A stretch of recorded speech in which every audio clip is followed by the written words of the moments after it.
I'm Vin. I'm Sori. If you would like to get your song reviewed, dear listener, there's the filthy capitalist option. As Sori says, 125 gets you straight to the head of the line. You don't have to be a part of the alliance. You don't have to be part of the group. Wait a minute. And the biggest thing is you don't have to wait. You hop, skip, and jump right in front of everybody. 125 gets you there. You do that 3 times, and you get mashed down to the $75 rate for perpetuity. Yes! Also, there is a band review option. So if you've got a band and you're trying to get your band some exposure, hit me up at villageXchange@gmail.com, and I'll show you the details about how to pull that off. You can also jump on Patreon, and there is a option on the tiers to be able to get your band reviewed. Yep. Obviously, we can't lie to you, so we can't guarantee a positive review. Get what you get. It's just rubbish. Rubbish. Rubbish. That's British for garbage. My favorite is the community option. $1 at the gate gets you in at Patreon. You get to join an alliance. The alliance joins their points together, and that helps determine what songs that we do. The alliances hang out on Discord. Message me on Patreon to get the link. And they do all kinds of other cool things. They do Minecraft, Dungeons and Dragons. Yeah. It's really a community within the community. Anybody can go on the village, facebook.com/Vin and Sori. There's 160,000+ people on the channel. What's cool about the Discord is that it offers a real opportunity for community connection, friendship, that type of thing. And it's on Discord, so if you're not a Facebook person, it's for you. You start off at $1. Right. Plus you get exclusives. Sori and I are working on a song. So the first 15 seconds of that was on Patreon. Also, at $15 tier and above, when we actually debut the video, they're going to be there live with us. There you are, dear listener. Buy our merch. Buy our merch indeed, a child shall lead them. Yes. So, right now we're about to go into a song by the Byrds. The bird. The Bird's name a of the word. song is Turn, Turn, Turn to Everything There Is a Season. That's cool. All right, so we have, this one is for the big homie Visa. Oh, did we do another song for Visa? Yeah, he's, yes. I'm just going to say yes to that. Okay. Yeah, okay. I was just checking to make sure he didn't say anything for us to comment or say about it. So shout out to Visa for bringing the song to us.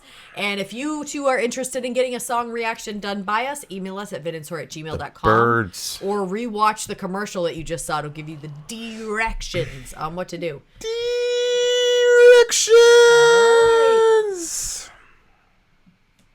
And go. Let's go. I have heard this song. You have? That riff, I've heard this song.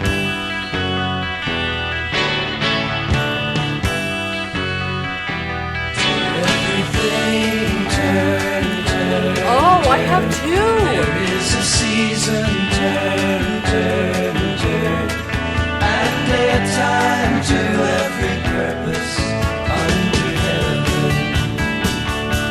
A time to be born, a time to die, a time to plant, a time to reap, a time to kill, a time to heal, a time to laugh, a time to weep. To everything turn,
I am sure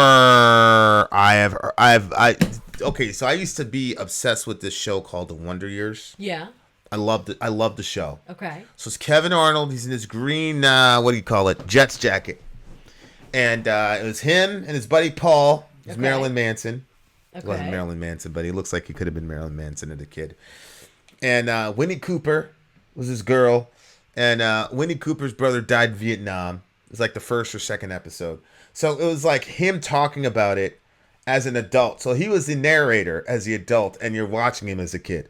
I loved it. They did a re-up of it. That's cool, yeah. They did a re-up of it. Yeah. It's the 80s and all that. I'm like, I'm not watching It wasn't as good.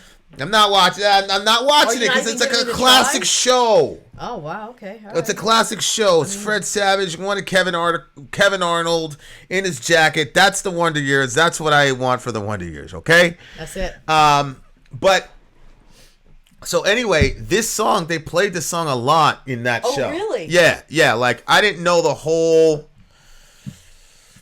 Okay, thanks, Jay. Good to see you. I didn't know the whole the whole song. I didn't even know the name of the whatever, but I just remember that riff and all that. Like they played that so many times in that show. I don't even know where I know it from, but I absolutely knew this song. And like I said on one of the other reviews, maybe it had to do with my first job. When I was 15, they used to play like older songs there. I'm not sure. Yeah, that's probably where I heard it from. Shout out to Alan and rocking out at the Metallica show, and thank you for your service, sir. You look suited up like a badass. I feel like that this message is very important, but I also think that you have to have, like, I don't feel like that this message is helpful if you don't have a concept of eternity outside of this life. Huh? What do you mean? So if you don't have, like, basically this is just saying, like, look, like, chill out. Like, everything is, there's times and seasons for everything. And it's good today, and it might be, bad tomorrow, and bad today, it could be good tomorrow. And that there's, everything has a purpose under heaven. And then everything within that purpose is going to, it's going to be accomplished in all the different ways. So, like, right now, my mother, she's spending a lot of time with her parents, which would be my grandparents. My grandmother has Alzheimer's, and so she sometimes knows who my mom is and sometimes doesn't really have a clue. And my grandfather has already had cancer. He kind of beat his battle with it, but then it's come back, and it seems to me like it's worse than it was, and he's not even sure if he's going to do chemo and all that stuff again, because it's so difficult, So there's a lot with all of that, and I think that, so and my he's mother, aware that his wife has Alzheimer's. Yeah. Does she recognize him, or she does sometimes, and sometimes she doesn't. So it just I bet it's depends. She easier thought for there was him. a stranger in his house. I bet it's easier for him not to carry fight on and like get that. chemo. That would be the deciding thing for me. If you had Alzheimer's, And I'm not. I don't know. I think I disagree with you, because if you had Alzheimer's, that, like, what if you don't get taken good care of? Well, and I mean, you'd have Zoe, I'd rely on the kids. and she's got your mom. Yep. No, you're right. So I think that's probably the choice that he's gonna make. But my mother keeps God. saying, I keep asking her, like, how are you doing? Yeah. It's a brutal. Yeah. I mean, my friend Jim died not from the cancer, from the chemo. From that, yeah. So I was asking my mother, like, how are you doing? Because she's been basically the sole caretakers of them for multiple weeks in a row. And she was saying that she just, she's spending a lot of time, like, praying while she's working and doing the things she has to do. But she's also saying that there is a cycle to life, in a sense, that there's life and there's death and there's growing old and all that it entails. And kind of like, I think she's kind of like capturing her own. There's a verse in the Bible that basically says it's better to go to a funeral than it is to go to a party, because when you go to a funeral, did I tell you I told my grandfather This that is lifted verse? directly from Ecclesiastes. Yeah, I know. Almost the whole damn song is lifted from Ecclesiastes. Yeah. Yeah, go ahead. That's all in the same Yeah. group of texts. Yeah. Did I tell you that I told my grandfather about that verse? He'd never heard of it before. Which one? the one that it's basically better Better to go to a house of mourning than a house of feasting. Yeah. I said, it says in the Bible, and then I said that verse, and I said, because it's better for us to understand our mortality and that we are not going to live forever. And when you're young, you kind of have this idea like you're going to last forever and everything's going to be. Now, I think that as you age, well, first of all, right now I have vitamin D deficiency, so all my joints are aching. So whenever that happens to me, I always feel very old. And so you're just I'm unhealthy. I need more fucking sun, trying to blame the sun for your unhealthy lifestyle. Stop it. So I'm like, well, I can't remember where I was going with that. Anyway. So you feel old. Yeah, but there was a reason I was bringing that up.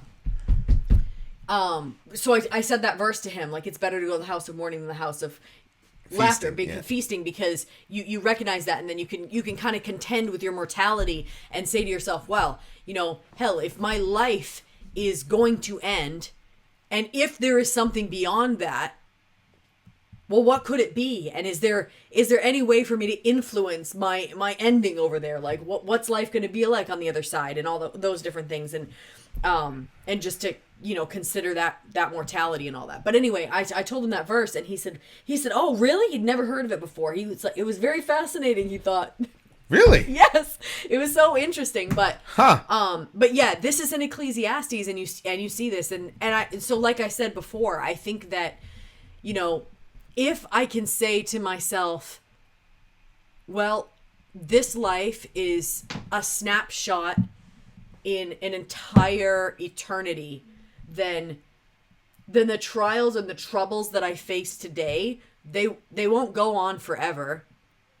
And if there is some sort of perfection on the other side of this life after the resurrection, then, that means that things will get better. So I guess, but if I didn't believe that, and I thought that everything was for nothing, and that when you died, life was over, then I think it's already hard not to be like jealous of people whose lives are seemingly perfect. When you see all the people on Facebook that will only post everything's perfect. Yeah. Everything's perfect. There was never a bad day. It's always perfection. You're like, well, that's not reality.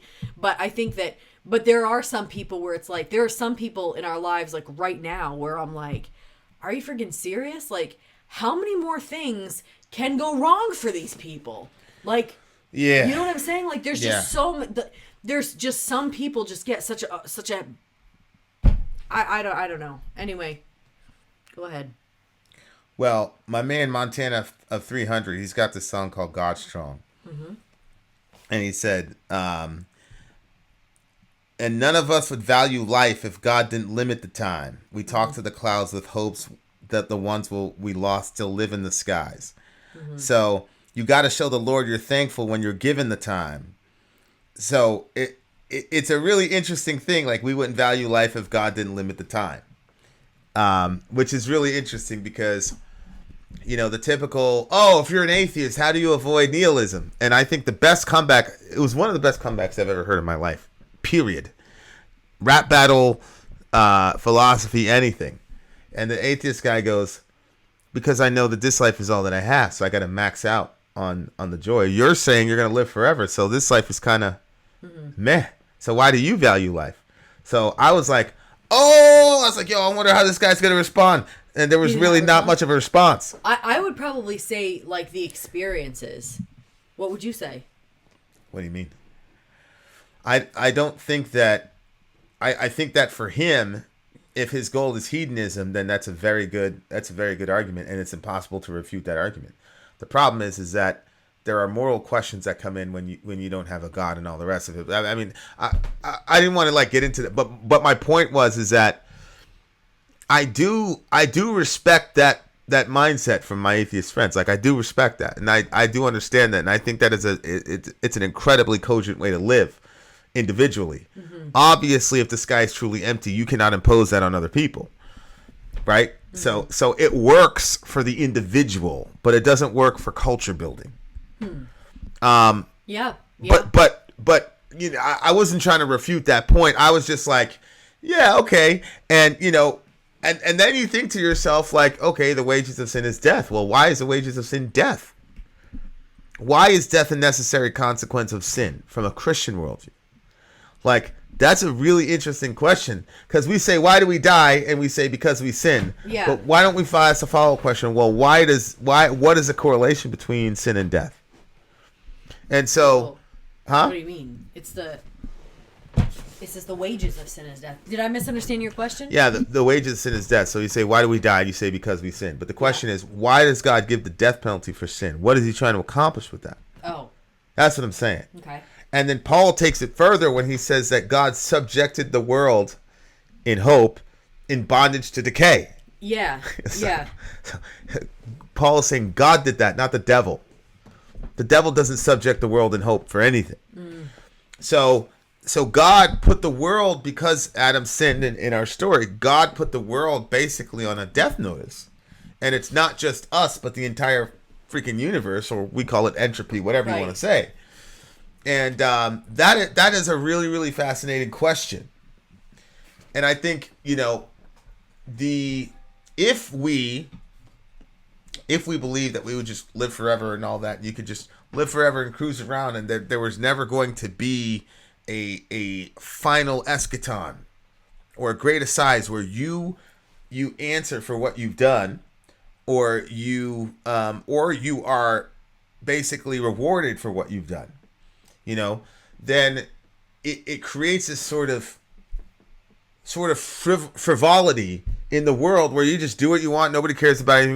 We're just gonna keep going, man, because nothing's gonna happen to us. It's like if you have a kid, it's like, people have all these wonderful ideas about, when I'm a parent and I'm gonna do it. Like, I remember there was one. It was you, because I was having kids before her, and her ex were having kids, and I could just tell all the judgment. She would come here, judge us all the time, whatever. And before you have kids, you have all these opinions of what you're going to do and how perfect of a parent you're going to be. And you judge other people with kids. And then you have kids and it's like, holy shit. I didn't feel the holy shit moment until I had more than just the one. Because I was like, yeah, see, I knew it. I knew it was this easy. No, I think that you didn't see the holy shit moment until you lost your delusions.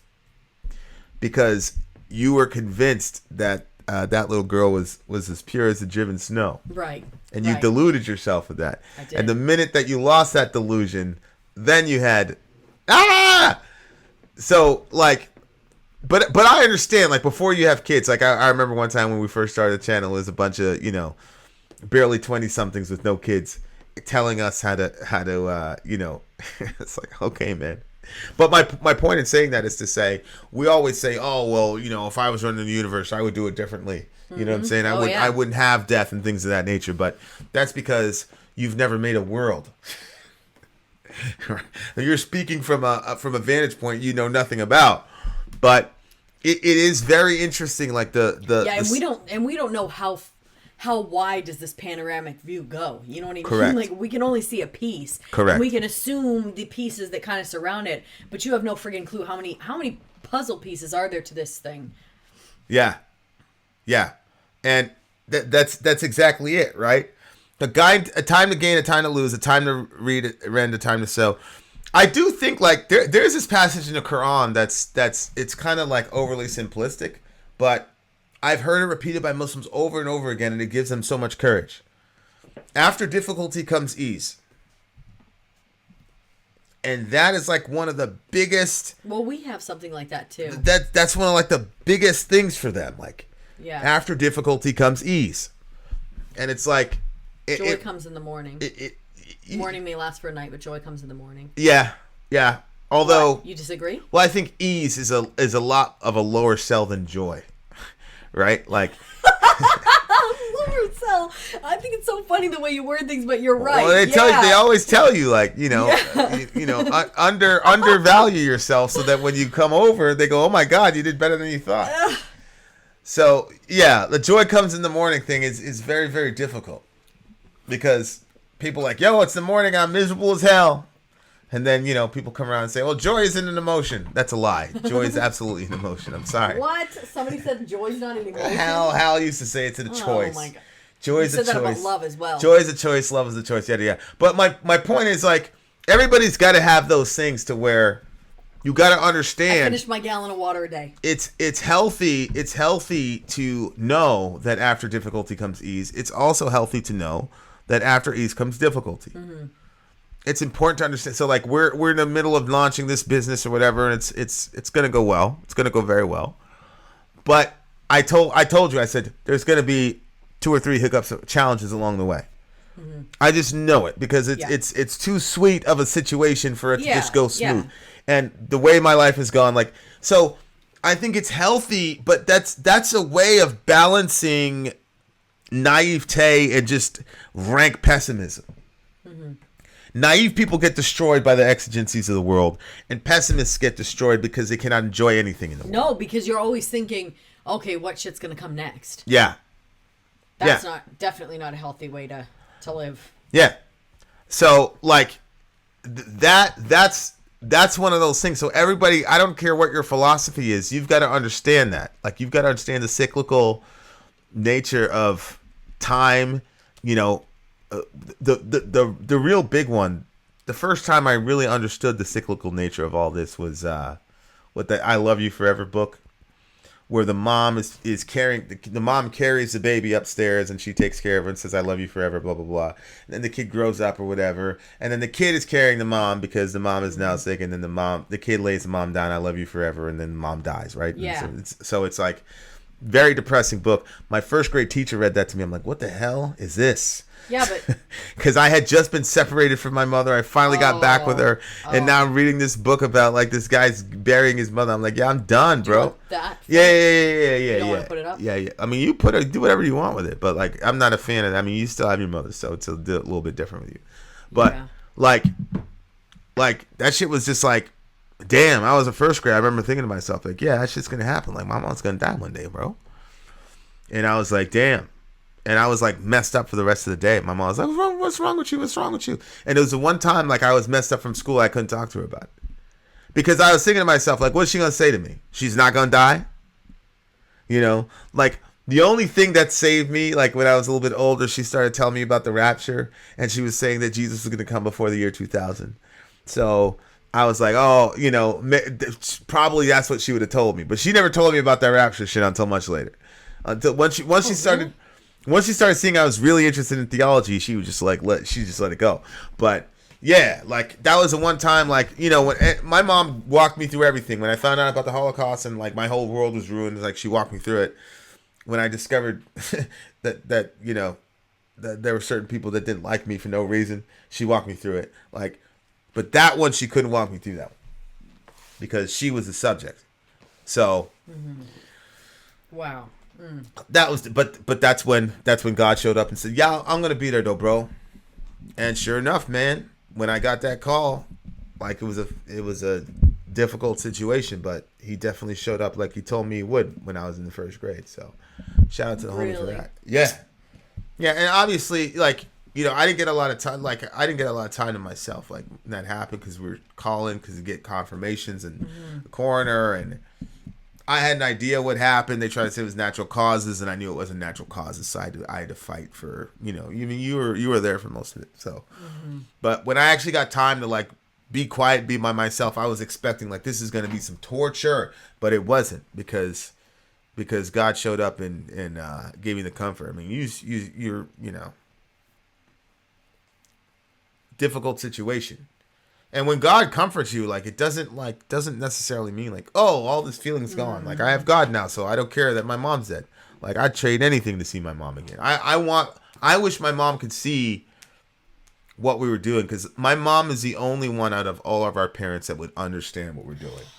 She's the only one. She's the only one that would overlook my bad language and all the rest of it. It's because she you know what I'm saying? Like, she'd always say, I'd always get in trouble. She'd always say, "You're like me." She's like, "I was exactly like you as a kid." And she's like, "Don't ever say it to me, I'll fuck you up." She would tolerate any disrespect, but she also at the same time, like, could see so much of me in her. So she would have known like, okay, like, I see what's happening. You know, like, I'm like rekindling the relationship with my dad, but like, I know we're not going to talk about the channel. He's not going to bring it up because our relationship is so fragile that he doesn't want to, you know what I'm saying? And I'm not going to bring it up because I know he's not going to approve it. You know what I'm saying? So, Does he know about it? But I don't know. You know, Probably. Junior, you know what I'm saying? Like, I don't know. I would be surprised if he didn't know it. But yeah, like that's she knew I was a badass kid. You know what I'm saying? Like, but shout out to my mom. Aww. But yeah, I also struggle with like how much, you know, Dorian loves me, and I think to myself, like, what if something happened to me, like right now? That it's hard for me, which is kind of weird, you know, to be like, I feel sad that if I die, Dorian would be beside himself. Yeah. But he would have a hell of a time. Yeah, I just tell God, like, yeah, he's nowhere near ready for me to, you know. And a lot of, I view a lot of my job with all of you, with the kids, is to prepare you guys for when I'm not around. Like, that's like my ultimate, like, goal. That's like the ultimate completion of my mission as the leader of this family, is that when I'm gone, people are still thriving, still doing their thing. Obviously, you probably miss me, but probably. I mean, you would, but that's how I perceive my you know, the capstone of my mission.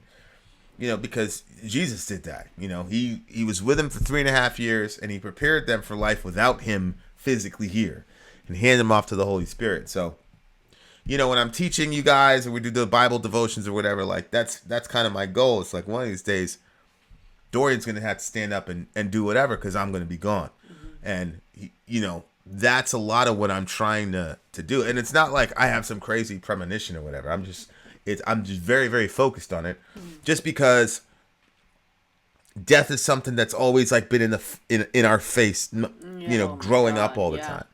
So you're just more cognizant of it, and you're cognizant of that, and obviously experiences in the last couple of years makes it, you know, there are a couple times I'm like, oh wow, like somebody's about to get a bad phone call about me. You know what I'm saying? So especially that last trip. And I really feel like to this day that you really jinxed that entire trip. Just the way that you were carrying on. Don't go, don't go, don't go. Like, maybe everything that could have went wrong, except for not dying. See, it had to be that I jinxed it. It couldn't be that I was warning you. Nah, you weren't warning me, because all the you know, all that did was just make it more. I made mistakes that I'd never made before in that situation. So,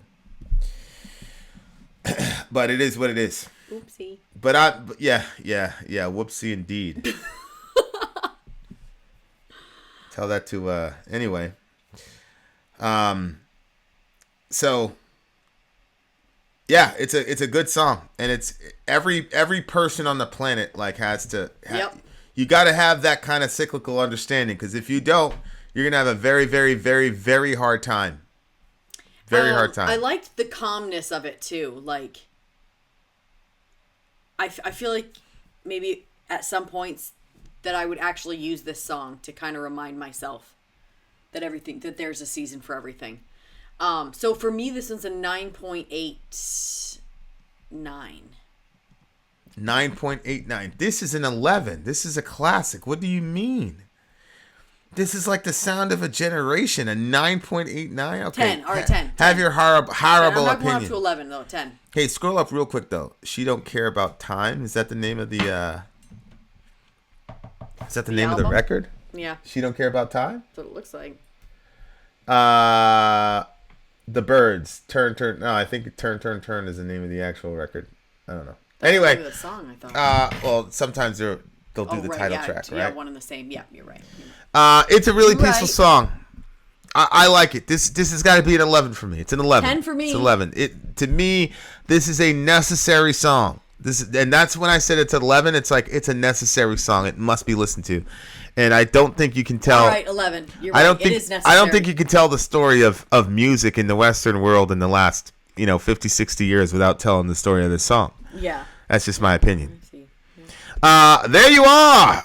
Shout out to Tristram Coffin, who just showed up. Interesting that you just showed up because we're leaving. I'm very, very sorry, my brother. Having said that, love your neighbor. Take care of each other. And remember to be kind. Yes. For everyone you see is fighting a hard battle.